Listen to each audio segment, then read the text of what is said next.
Okay, let's do this. So, guys, welcome to the channel. This is my first ever video like this where I'm introducing myself. And I hope to use this format to make many other different kinds of videos with different stories, different themes, etc. But this one is just for the introduction. So, my interest started back in like, I think 20, 2010, 2011, where I finally like got into wildlife. Like I could go out to the field. I found a group that helped me with the introduction to wildlife. They inducted me into their group and also helped me understand nature through each one of their different the lenses of their interest. Like someone was an expert or knows a lot about kind of veterinary science and about taking care of animals, etc. One of them knew a lot about animal wildlife in through art, and you can see their handiwork. I'm wearing it. And yeah, the others came with like just pure love for nature, love for bird watching and being out in nature and looking at stuff. So I got to experience all of these different perspectives. And I personally had the whole angle of wanting to take up equipment, piece of gear, camera, lens, and shoot. So I kind of tried to put everything together. And this was like the period during 2010. And during these years, we traveled a lot, did a lot of trips around like where I grew up, Pondicherry. And I did a lot of diving as well. And so I had that perspective too. And maybe we can talk about dives and all on another video because I haven't put up so much content from underwater on my Instagram or anywhere else. But I will definitely talk about it because it has been an incredible experience to be a diver of any kind, like free diver or snorkeling or scuba, all of it. But anyway, so till college, I was with this group all the time. Like we used to go for trips around Pondi. We went for trips outside of Pondi and in different pockets of India, in different parts of India, in different forests in India. That was till 2016, after which I started my master's. What it did for me was kind of give me the scientific insights into everything I'd experienced so far. So whether it was a behavior I saw in nature or a phenomenon I saw in nature, I understood the science behind it. And that is pretty cool. So, what it told me was that I had two options now, two new options that opened up, other than like veterinary side and art side. The other two new ones were, of course, being a researcher and being a naturalist.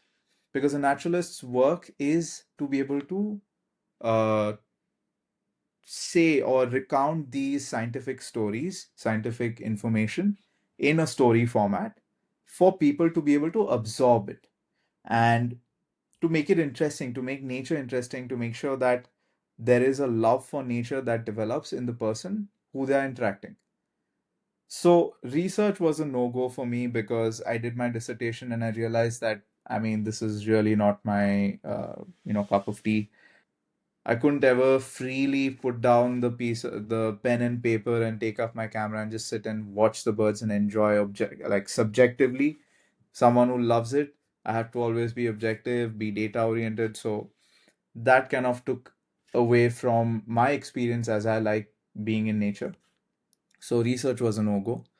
But the other thing was naturalist, and that's why I joined a resort which was a wildlife resort. So it's like a place in Rajasthan. And there was a resort there where I joined as a naturalist. That experience was crazy. It feels almost unreal. And it kind of left a bitter taste in my mouth, to be honest. It was quite a terrible experience. And I may make a video on that, not to ostracize anyone or talk bad about anyone, but just to share the kind of experience I had gone through. But anyway, more on that later. The next one was to be a wildlife photography tour guide. Because what I realized is that I never lost the interest or the passion to use a camera in the field, even if I was a naturalist. But at the same time, I was able to guide people, as naturalists often do, into different areas of the wilderness.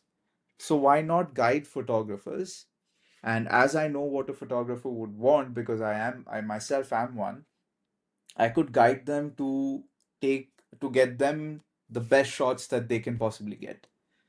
So that's why I became this wildlife photography tour guide. And unfortunately, or fortunately, I started it just a month or so before COVID hit. So I was grounded and I didn't really have too many options of trips coming up. It took me nearly about 8 or 9 months before I could do my first tour.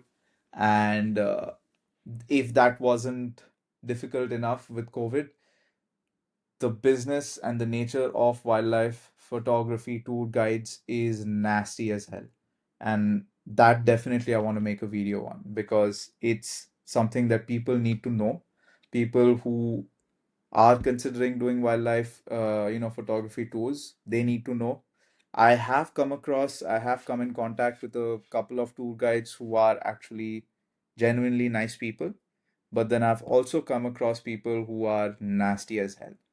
So I need to share this, and I just want the information out there so that people who are going to go for such things make wise decisions. So that's when I stopped. I decided to regroup myself and regather my thoughts and my build my finances.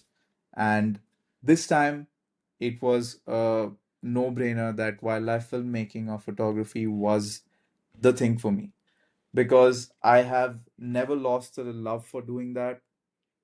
There is no business about it. It's just me on my own going out into the field and filming.